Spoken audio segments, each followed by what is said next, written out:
Seminggu udah berlalu, sekarang waktu yang tepat untuk bahas kurang dan lebihnya HP yang lagi rame banget di harga 3 jutaan, yaitu King Phoenix GT10 Pro. Ya, nggak salah sih Bang David kasih tagline King Phoenix karena mereka datang-datang membawa sesuatu yang luar biasa dengan harga yang nggak biasa. Jadi menarik banget, makanya nggak heran di kuartal 2 kemarin, pasar Indonesia mereka masuk top 5 besar.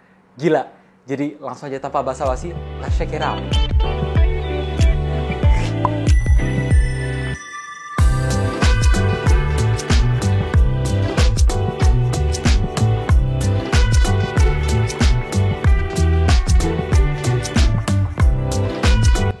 Suka nggak suka harus diakui sampai detik ini video di-record sampai di-publish, King Phoenix GT10 Pro memenangkan gelar HP 3 jutaan terngebut yang bisa kalian temuin. Ya, perpaduan antara Dimensity 850, teknologi UFS 3.1, dan teknologi Alpidar 4X-nya itu nggak ada obat. Benar-benar menjanjikan. Tapi itu secara spek. Gimana soal performance in real life? Well, ketika gue bandingin dengan Snapdragon 870 yang ada di Poco F4, yang udah keluar 1 tahun lalu, hasilnya menarik. Di Mobile Legends memang performanya sama-sama bagus, apalagi untuk refresh rate dan grafik bisa mentok sampai ultra. Tapi gue ngerasa Snapdragon 870 di Poco itu masih bisa sedikit lebih stabil. Dan untuk game yang lebih berat kayak Genshin Impact, gue main di high plus 60 FPS aja, bukan highest, dengan suhu ruangan yang sama dan kondisi WiFi yang sama, atau lebih tepatnya menggunakan koneksi WiFi yang sama.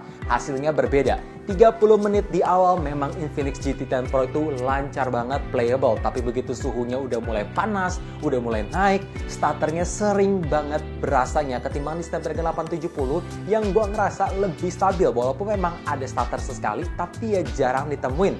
Apalagi untuk suhu di HP ini. Ketika gua main 1,5 jam di kondisi ruangan yang ber-AC 26 derajat, itu bisa nyentuh 45 derajat di bagian belakang kanan kamera, dan untuk di bagian layar bisa nyentuh sampai 44 derajat. Beda sama Poco F4 yang nyentuh hanya di 44 derajat aja dan di bagian layar hanya di 43 derajat. Jadi kalau misalkan kalian nyari performa yang lebih stabil dan performa yang lebih adem, Snapdragon 870 masih jadi obatnya sih. Tapi harus diakui kalau kalian tanya, Bang, apakah HP ini cocok dengan tagline embel-embel gaming? Ya dengan harga 3 jutaan ini bener-bener mantap. Tapi dengan catatan, kalian harus modal dikit ke fan cooling biar main game lama-lama bisa lebih playable dan stutter FPS drop-nya itu nggak lebih sering, terutama di Genshin Impact. Kecepatan charging 45 watt di HP ini tuh ngebut banget ya. Ketika gue matiin fitur AI Smart Charging, ini ngebuktiin kalau AI-nya nggak terlalu agresif untuk ngurangin kecepatan charging dari angka 60%. Ya, jadi bisa memaksimalkan listrik yang masuk. Sehingga ketika gue ngecas dari angka 5 sampai 100% dibiarin ngecharge aja dengan kondisi airplane mode, maka waktu 51 menit yang menurut gue masih bisa bersaing dengan kecepatan charging 67 watt yang ada di Poco ataupun Xiaomi. Dan ngomongin soal ketahanan baterai 5000 mAh, ya ini agak kecewa sih, menurut gue boros banget. Memang refresh rate 120Hz-nya gue mentokin, terus untuk speakernya gue mentokin di 30%, dan brightness-nya di set setengah lebih. Dengan settingan game rata-rata gue mentokin semua. Tapi gue main game, koneksinya itu selalu di WiFi. Bahkan sampai scroll Instagram, nonton YouTube, semuanya di koneksi WiFi. Cuma bisa dapat screen on time segini, 5 jam 3 menit, dan itu nyisain baterai 5%. Beda ketimbang HP-HP zaman sekarang yang memang udah pakai refresh rate 120Hz, main game dimentokin, tapi rata-rata bisa dapat di angka 6 jam lebih. Jadi menurut gue ya agak kurang sesuai sih dengan 5000 mAh-nya, masih perlu dioptimize lewat software biar lebih efisien aja gitu. Padahal untuk ukuran vintage fabrikasinya kan juga udah oke, teknologinya juga udah oke. Semakin gue ngeliat body HP ini, semakin teringat dengan Nothing Phone. Ya, bisa nyala-nyala dengan aksen kayak gini. Apalagi untuk LED-nya sangat berguna ketika ada notifikasi yang masuk, telepon. Kalau kalian pasang musik, itu juga bakalan lampunya nyala dan bisa kalian adjust. Walaupun memang warnanya putih doang, belum RGB. Tapi ada satu sentuhan yang gue suka ketika body HP ini terkena sinar UV atau sinar matahari, bakalan ada keluar aksen gitu, bisa berubah warna. Jadi kelihatan keren. Dan untuk ketahanan, fitur IP53 Splash and Dust Resistant juga tersedia yang lumayan banget buat emergency. Walaupun dalam segi build quality ya harga nggak bohong sih. Menurut gue memang feels-nya masih berasa plastik. Emang, di bagian belakang udah dibuat dovenite halus dan framenya dibuat mengkilat. Tapi tetap masih berasa plastik. Yang bikin risih, framenya itu dibuat mengkilat jadi kelihatan banget nempel sidik jari, terus bikin HP licin dan susah dibersihin. Jadi mesti pakai casing biar enak. Dan dalam segi grip, kalau misalkan kalian mau main game sih, body ngotak kayak gini enak. Tapi kalau misalkan mau dipegang menggunakan satu tangan, menurut gua kurang PW. Lanjut ngomongin soal port. Di bawah terdapat port jack 3.5, microphone, charging port, dan speaker. Di samping kanan ada tombol power, volume up, dan volume down. Terus di atas ada mikrofon dan speaker lagi, dan di samping kiri ada triple slot tray yang menurut gue posisinya agak offset sih, terlalu ke atas, tapi at least kalian bisa taruh 2 nomor plus 1 slot micro SD tanpa harus ngorbanin slot manapun. Menarik. Dengan segala kelebihan yang ada di HP ini, sayang bagian kamera itu bagian yang paling kurang diperhatikan atau menurut gue lebih ada cuman sebagai pelengkap aja. Emang sih primary lensnya menggunakan resolusi 108 megapiksel yang gede banget, tapi nggak ada lensa ultrawide kalah dibandingin HP 3 jutaan lain. Terus untuk teknologi autofocusnya itu lama banget, jadi mesti ditapin, nunggu 1 detik dulu biar dapet fokus, baru hasil foto kelihatan bagus. Kalau misalkan nggak fokus, ya hasil foto kelihatan kusam dan detailnya kurang rapat. Walaupun memang harus gue akuin lagi, resolusi segede gini 108 megapiksel bikin bokeh alami atau depth of field-nya itu bagus banget tanpa harus nyalain fitur portrait mode. Overall, kalau misalkan kalian pengen foto menggunakan mode auto, menurut gue ini hasilnya jauh di bawah standar. Tapi kalau misalkan pengen wow, mainin exposure sedikit biar highlightnya bisa lebih bagus, lebih ngangkat, walaupun memang ini masih kurang banget dan dynamic range-nya masih kurang konsisten. Lanjut ngomongin soal low light. Ini surprise sih, ini agak kebalik, detailnya tajam banget, noise grain-nya minim dengan kontras yang ngangkat, tapi lagi-lagi highlight-nya kurang. Mesti nyalain fitur night mode biar highlight-nya lebih ngangkat, walaupun memang ini akan agak merubah dibanding kondisi asli. Jadi kamera bagian yang kurang kuat sih, masih perlu banyak banget diupdate. Untuk perekaman video di kondisi daylight, memang di 1080p 30fps nya kalau mau stabil mesti nyalain extra steady-nya dulu, atau yang namanya ultra steady. Ya seperti yang bisa kalian lihat memang bagus, jitternya minim dengan detail yang tajam, tapi untuk highlight menurut gue ya masih kurang, mesti di tap fokus baru dia dapet kayak gini. Oke, untuk resolusi 4K 30fps sayang banget seperti yang bisa kalian lihat hasilnya nggak stabil, dan dalam segi viewfinder gue ngeliat terlalu banyak grain dan noise-nya.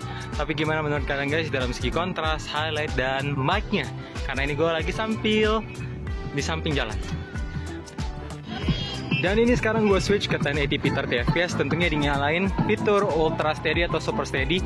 Memang di segi viewfinder ini kelihatan lebih stabil, tapi tetap noise dan grain masih kelihatan.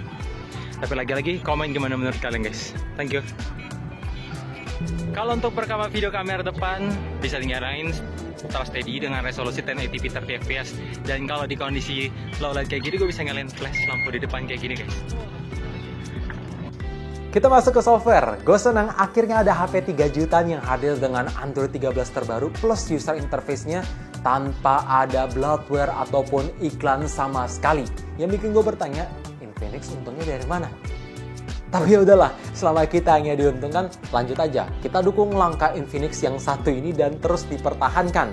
Oke, ngomongin soal optimization antara software dan hardware, menurut gue memang ini agak kurang. Karena dalam seminggu terakhir gue mengalami 3 kali refresh rate 120Hz-nya bisa drop gak jelas.